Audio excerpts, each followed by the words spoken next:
What's going on, guys? This is Robert from robertoreed.com. In today's video, we're going to talk about the Disney and Fox merger. All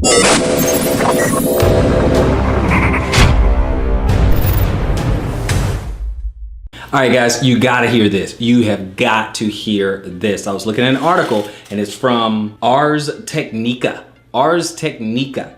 And the title of the article, it says, "Sorry Comcast, Fox and Disney signed new merger deal rejecting Comcast bid." Man, we have got to look at this. You got to check this out because we want to talk about the cash flow that has been coming in. Comcast, well, actually, if we go back to Disney, Disney made a deal for around $53 billion or something. And then Comcast wanted to come in and top that bid at $65 billion.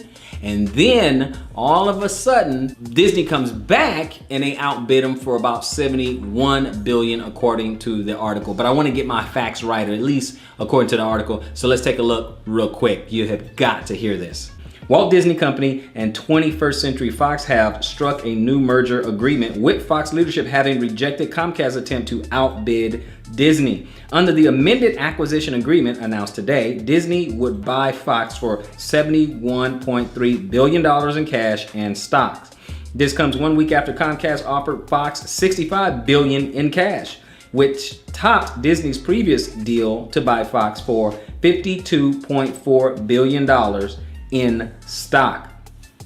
Comcast could try to outbid Disney again, but it hasn't yet responded to today's announcement of a new Disney-Fox deal. Quote, "The amended and restated Disney merger agreement offers a package of consideration, flexibility, and deal certainty enhancement that is superior to the proposal made by the Comcast Corporation on June 13, 2018, Fox said. Fox appears to be reluctant to strike a deal with Comcast because of concerns about getting regulatory approval from the federal government. Still, Fox said that the new Disney-Fox deal contains no changes to the provisions related to the company's directors' ability to evaluate a competing proposal, giving Comcast an opening to bid again. Disney believes the transaction has a clear and timely path to regulatory approval," Disney's announcement said. "Both companies have spent the past 6 months working towards meeting all conditions necessary for closing. In the amended agreement, Disney has increased the scope of its commitment to take actions required to secure regulatory approval. Both Comcast and Disney have acknowledged that they may have to divest certain Fox properties, such as Fox regional sports networks, in order to get the regulatory approval.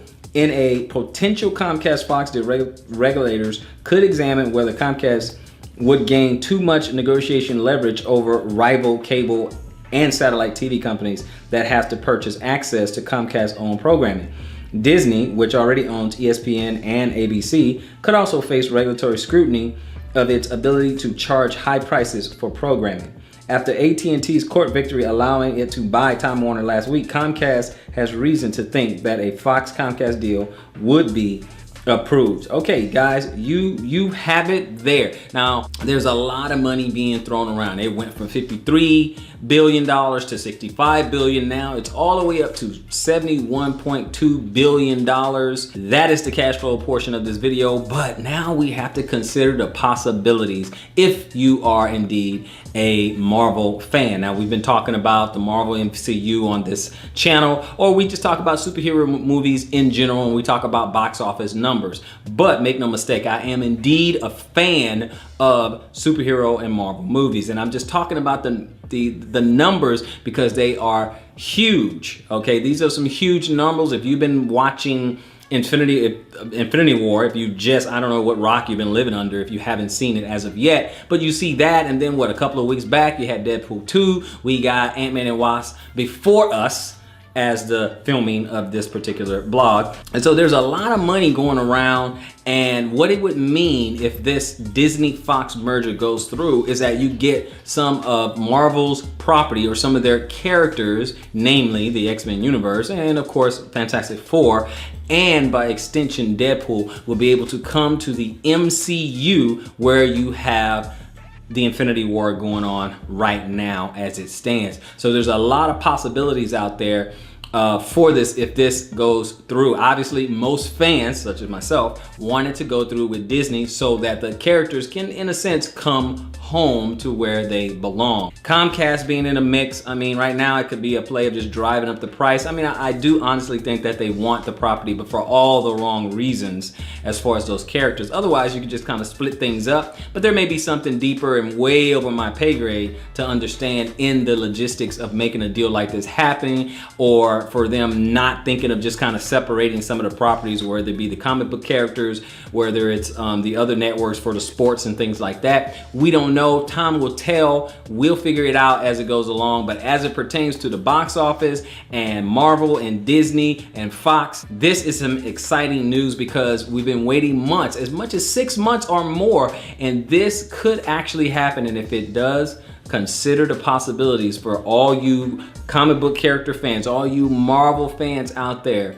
Consider what can happen if the X-Men can come over to the MCU. Oh, and by the way, I'm sorry, DCEU, you guys got to go back to the drawing board. So with that, I'll talk to you guys next time. Subscribe because it helps my self-esteem.